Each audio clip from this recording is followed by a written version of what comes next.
Hello students, BA part second year का जो प्रथम पेपर है वो अब हम कंप्लीट कर चुके हैं।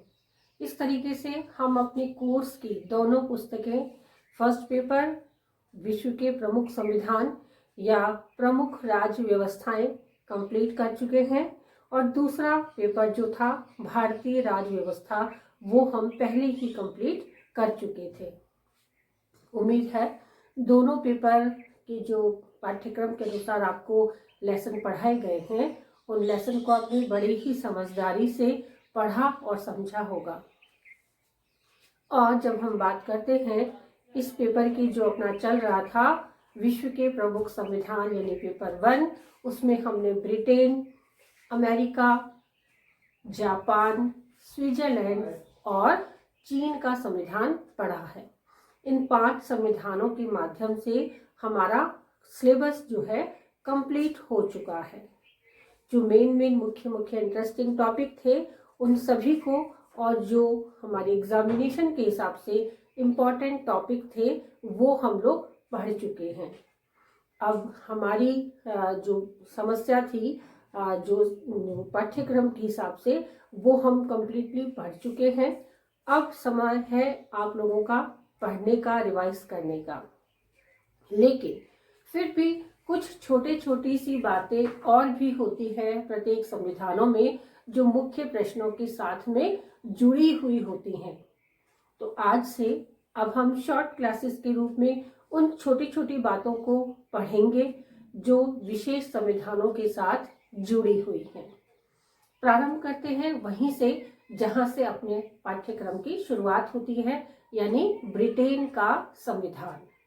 तो ब्रिटेन के संविधान को हम लोग पूर्ण रूप से पढ़ चुके हैं। वहाँ की विशेषताएं क्या है, साथ में उसके साथ में वहाँ का राष्ट्रपति, वहाँ का प्रधानमंत्री, राष्ट्रपति प्रधानमंत्री की शक्तियाँ, मंत्रिमंडल की शक्तियाँ के रूप में और संसद किस रूप में वहाँ कार्य करती है, इन समस्त टॉपिक को हम लोग पढ़ चुके हैं। आज हम ब्रिटेन के संविधान की एक ऐसी विशेष जानकारी से आपका परिचय करवा रहे हैं जो वहाँ के संविधान का मुख्य आधार रही है। तो वो कौन सी है विशेष जानकारी, उसे आज हम पढ़ते हैं। तो आज का टॉपिक जो है वो ब्रिटेन का संविधान का ही है। तो ब्रिटेन के संविधान में परंपराएं मुख्य स्थान पर रही हैं।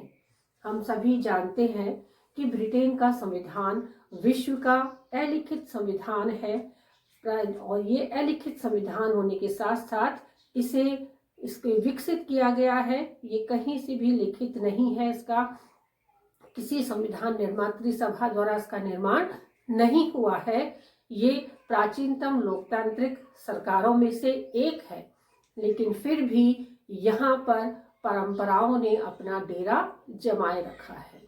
और ये परंपराएं कौन कौन सी हैं, इन परंपराओं से आज आपका परिचय करवाएंगे।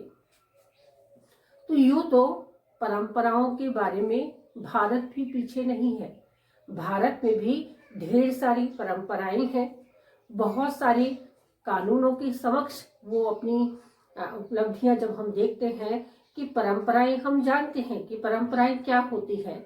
तो राजनीति विज्ञान के हिसाब से यदि हम परंपराओं को देखें तो परंपराएं विधि ये नीति संगत, न्याय संगत अवश्य होती हैं, लेकिन इनका प्रारूप कानूनी प्रारूप नहीं होता है। तो ये कानूनी प्रारूप से बिल्कुल दूर होती हैं, फिर भी इसे कानून का सा दर्जा प्राप्त होता है। जैसे हम सामान्य से अपने जीवन की एक जानकारी लेते हैं कि भारत में ये परंपरा बनी हुई है कि होली और दिवाली के समय विशिष्ट सफाइयाँ पुताइयाँ होती हैं और घर की विशेष साफ सफाई और विशेष सज्जा की जाती है। तो ये परंपरा आज की चलाई हुई नहीं है, बहुत प्राचीन काल से चली आ रही है। और यदि आप सफाई ना करो तो इसे कोई कानूनी अपराध नहीं माना जाएगा, लेकिन हमारे यहाँ परंपरा रही है तो हम उस परंपरा को अवश्य निभाने का प्रयास करते हैं और जहाँ तक होता है निभाते ही हैं। तो ऐसी परंपराओं को किसी बंधन में बांधना या किसी चीज को एक प्रारूपित करना, परिभाषित करना थोड़ा दुष्कर कार्य है। लेकिन फिर भी कुछ राजवेताओं ने इसे परिभाषित किया है। उनमें से सबसे छोटी परिभाषा है डायसी की, उससे मैं आपका परिचय कराती हूँ। तो डायसी ने कहा है कि एक नए और दस्तावेजी संविधान में उनमें से कुछ संभवतः विधि का रूप ग्रहण करती हैं और कुछ लुप्त हो जाती हैं। परंपराएं नीति वाक्य हैं, न कि विधियां।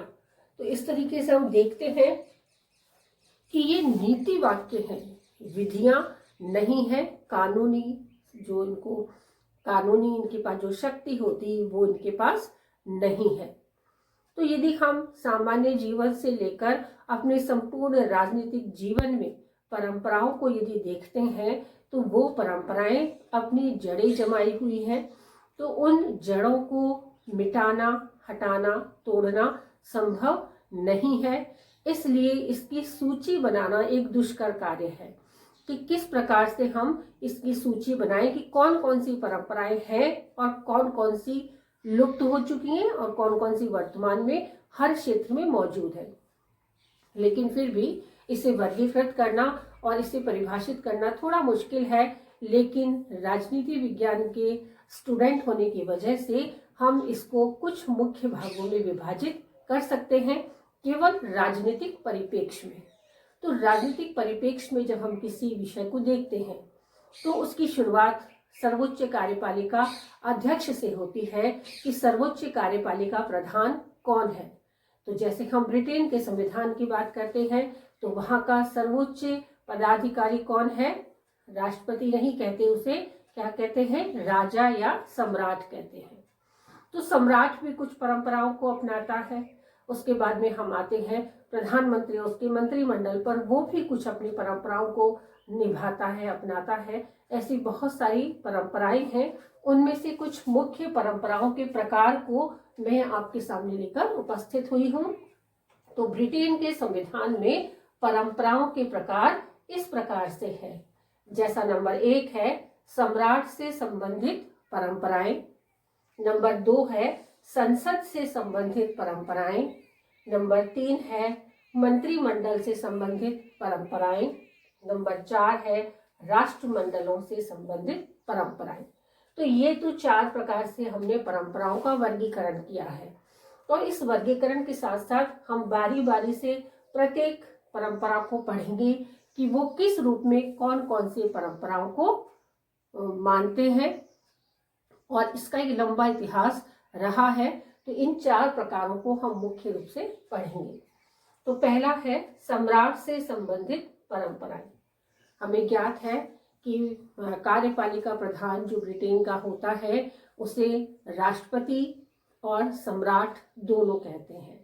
कि जैसे राष्ट्रपति पद का नाम है जो कार्यपालिका प्रधान है, क्योंकि वहां पर संसदात्मक शासन व्यवस्था है और वहां पर लोकतंत्र के साथ साथ राजतंत्र भी मौजूद है। इसलिए वहां पर राजा या सम्राट उस पद को कहा जाता है।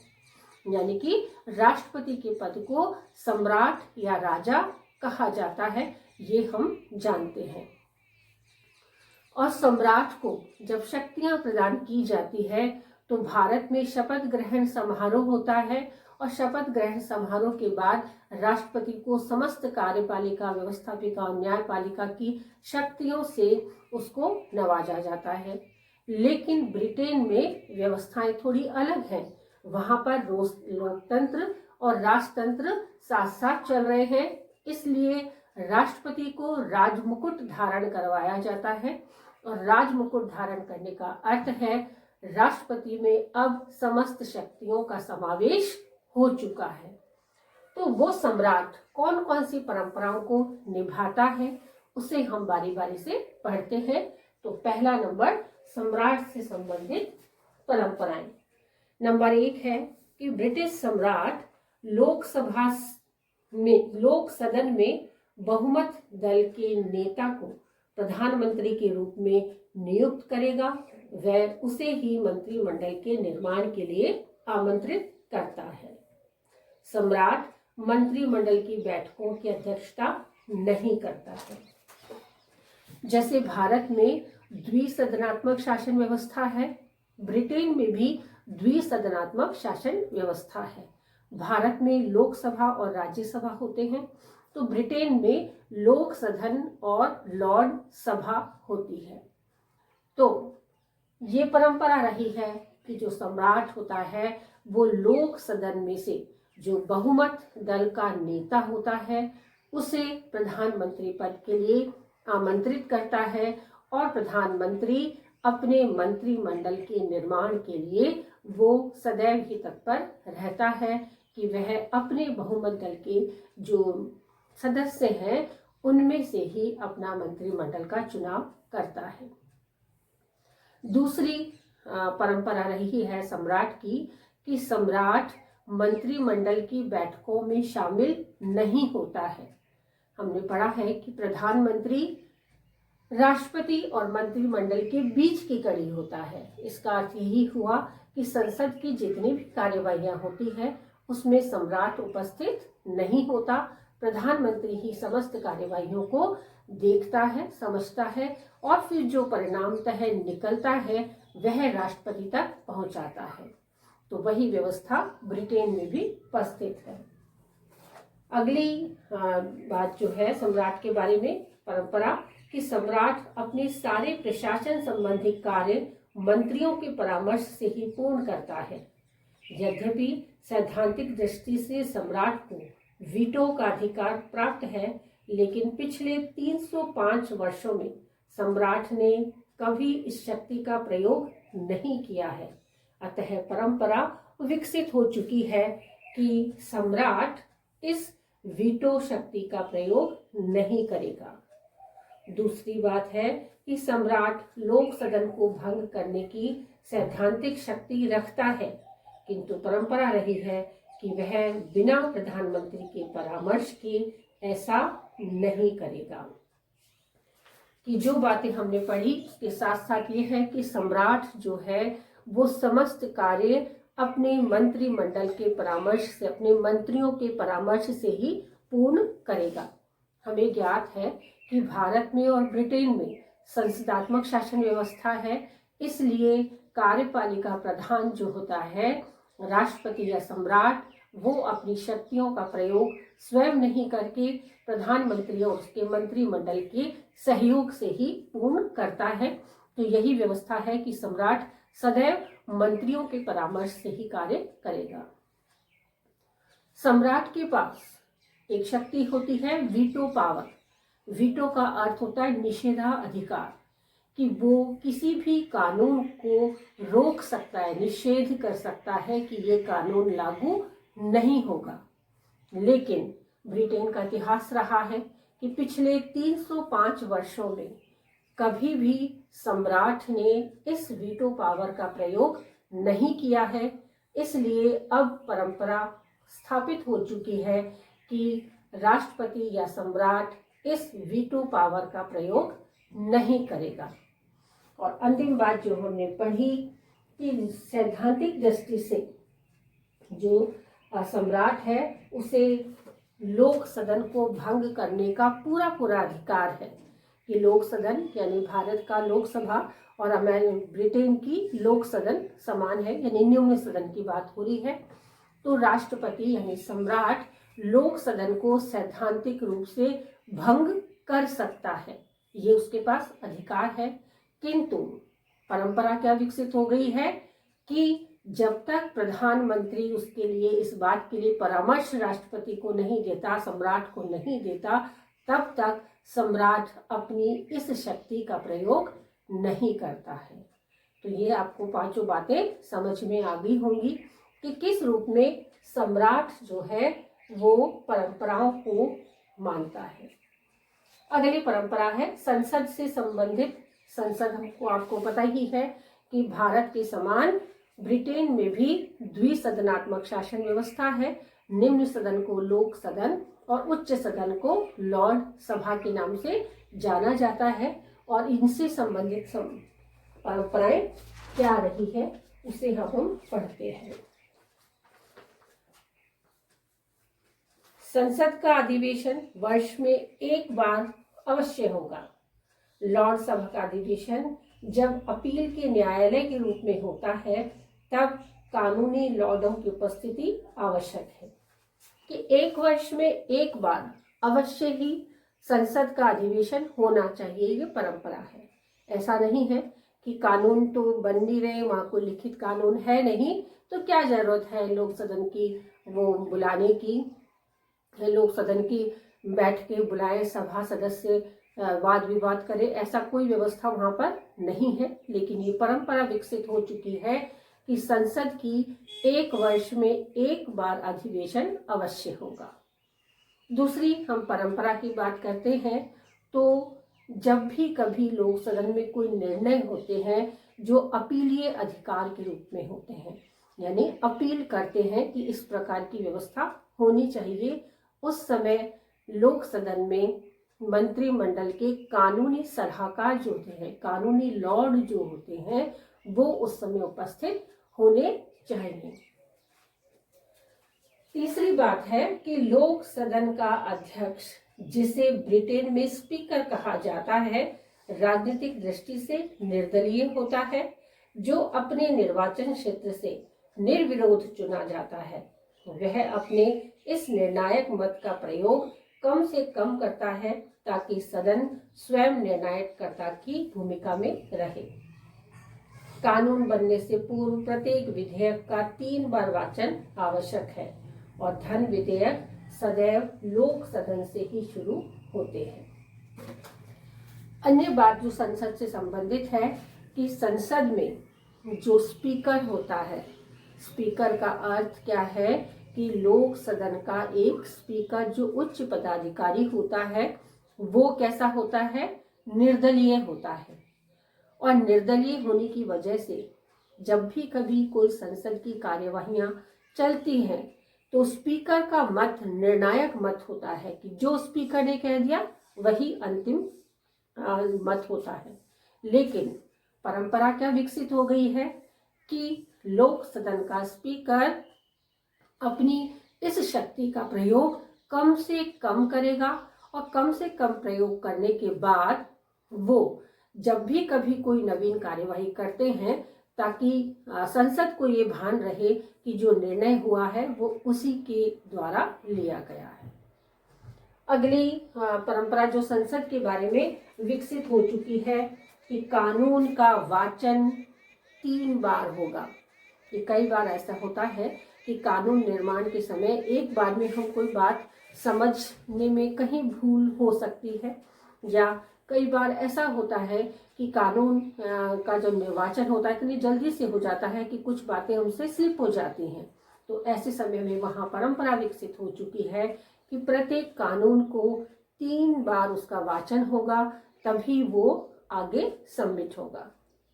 और तीसरा अंतिम बात यह है कि जब कभी भी धन विधेयक लागू होगा तो उसकी शुरुआत लोक सदन से ही होगी, यानी निम्न सदन से ही होगी।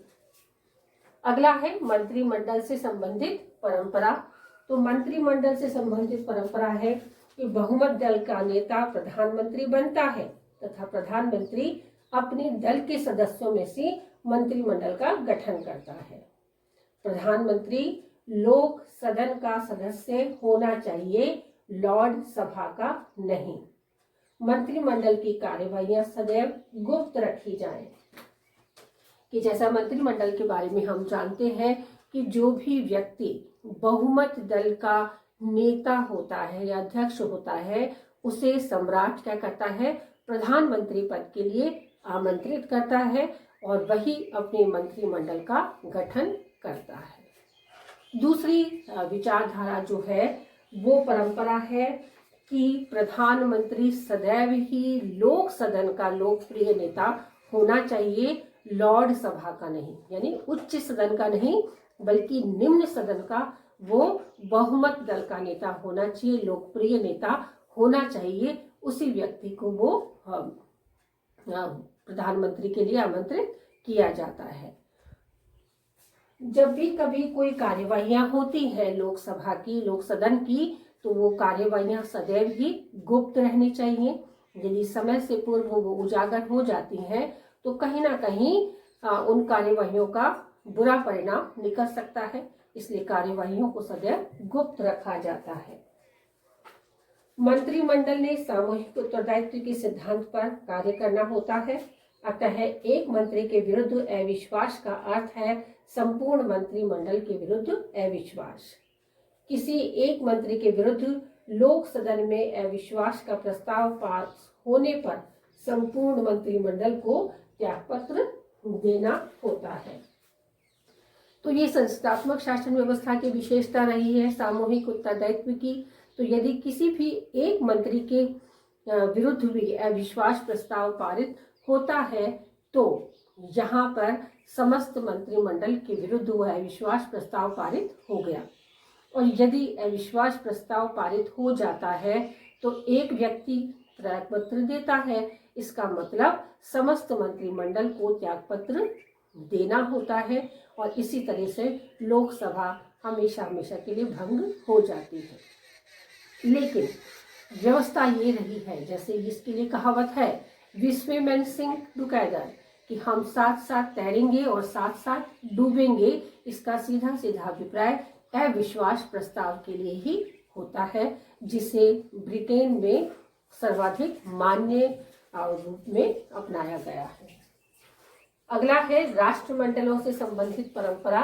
राष्ट्रमंडल का अर्थ होता है कि जब ब्रिटेन अन्य राष्ट्रों से अपना संपर्क स्थापित करता है तो उसमें कौन कौन सी परंपरा को निभाता है। तो उसमें से पहली परंपरा ये रही है कि जब भी राष्ट्रमंडल के कोई सम्मेलन होते हैं तो उन सम्मेलनों का जो उद्घाटन है, औपचारिक उद्घाटन, वो कौन करता है, राजा या रानी, यानी जो भी सम्राट है वो सम्राट और उसकी पत्नी दोनों में से कोई एक ही औपचारिक उद्घाटन करेगा। राष्ट्रमंडलों से संबंधित एक और परंपरा रही है कि किसी भी उपनिवेश के संबंध में संसद तभी कानून बनाएगा जब उपनिवेश की तरफ से लिखित पत्र प्राप्त हो। और राष्ट्रमंडल से संबंधित सभी विषयों पर राजा अपने मंत्रियों की परामर्श के अनुसार ही कार्य करता है, कि जब कभी भी राष्ट्रमंडलों से संबंधित कोई कार्य होता है तो बिना मंत्रियों की परामर्श से राष्ट्रमंडल से संबंधित कोई कार्यवाही राजा नहीं करता है। और एक विशिष्ट बात ये कि अब तो उपनिवेशवाद लगभग पूर्ण रूप से समाप्त हो चुका है, लेकिन प्राचीन समय में जब उपनिवेश था, जैसे भारत ब्रिटेन का उपनिवेश था, तो जब तक उपनिवेश की तरफ से लिखित कार्यवाही के रूप में कोई उनके पास दस्तावेज नहीं पहुंचते, तब तक ब्रिटिश सम्राट उस उपनिवेश के बारे में कोई भी कानून बनाने की क्षमता नहीं रखता था। तो ये वहाँ की विशिष्ट परंपराएं हैं जिन्हें हमने इन शीर्षकों के माध्यम से पढ़ा है। उम्मीद है ये टॉपिक आपको समझ में आया होगा।